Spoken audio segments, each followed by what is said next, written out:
नाशिकच्या आडगाव नाका भागात उच्चभ्रू वस्तीत राजरोसपणे मसाज सेंटरच्या नावाखाली सुरू असलेला कुंटणखाना पोलिसांनी उद्ध्वस्त केलाय।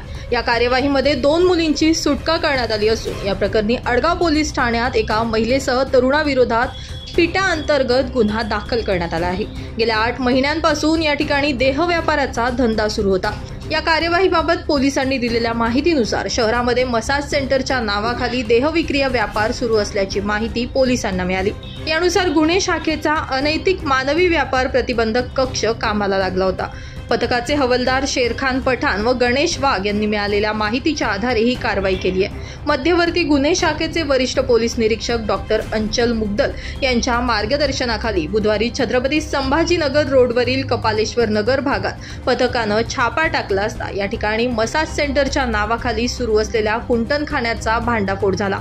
निर्माण नक्षत्र या बिल्डिंगमध्ये सुरू असलेल्या मसाज सेंटरमध्ये बनावट ग्राहक पाठवून पोलिसांनी खात्री केली असता या ठिकाणी 2 मुलींच्या माध्यमातून देहविक्री व्यवसाय सुरू असल्याचं समोर आलं। जाफर मंसुरी नामक इसमानं या कुंटणखान्यास मुली पुरवल्याचं तपासात समोर आलंय।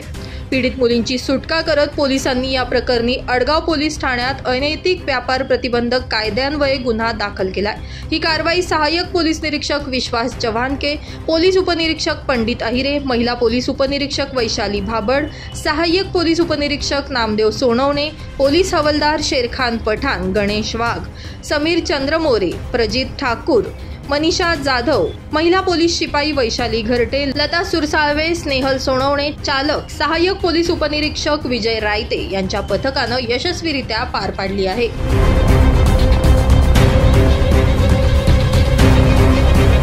तिकडे A601 नंबरचा जो फ्लॅट आहे तिथे अशी लोकांची वर्दळ येत राहायची। आम्हाला संशय होता की तिथे काही कुंटणखाना किंवा काहीतरी संबंधित व्यवसाय चालतो। नेमकं काल दिनांक 4 सप्टेंबर रोजी पोलिसांचं भरारी पथक आहे क्राईम ब्रांच त्यांनी रेड टाकली आणि तिथून त्या कविता साळे A-विंग 601 फ्लॅटमध्ये कविता साळे म्हणून मॅडम, त्यांच्यासोबत एक पवन क्षीरसागर म्हणून कोणी आहेत त्यांचे मित्र कोणी असेल आणि 2-3 महिला आणि 2-3 पुरुषांना ताब्यात घेतलं। तर ते त्याच्यानंतर सिद्ध झालं, पोलिसांनी पण सांगितलं की ते रेड झालेली। त्यांनी आम्हाला काही व्हिडिओ वगैरे नाही काढू दिले। ते म्हटलं की तुम्हाला पोलीस कारवाई आहे आणि त्याप्रमाणे केले आणि हा सगळा विषय काल झाला। तर याच्याने आम्ही सगळे हादरलेलो आहे की आपल्या सोसायटीमध्ये असे गैरप्रकार चालू होता तर काय करायचं। आणि याच्यानं नॉर्मली पण आम्हाला भीतीदायक वातावरण आहे, काही धमकी वगैरे देणं वगैरे ते चालूच असतं। आणि नेमकं मग हे सगळं झालं तर त्यांना काय पोलिसांनी घेऊन गेले होते, पण ते रात्री 12 वाजता परत आल्या आणि सकाळी मी ड्युटीला जात असताना त्यांनी परत मला धरलं चेअरमन म्हणून आणि विचारणा केली हे कोणी केलं वगैरे आणि त्याच्यात अंगावर धावून आल्या आणि त्रास देणार भीतीसारखं वातावरण झालं। मग आम्ही परत 112ला फोन केला पोलिसांना किंवा काय काल तर घेऊन गेले होते, मग हे परत हा प्रकार कसं काय होतं म्हणजे काही भीतीच नाही का पोलिसांची।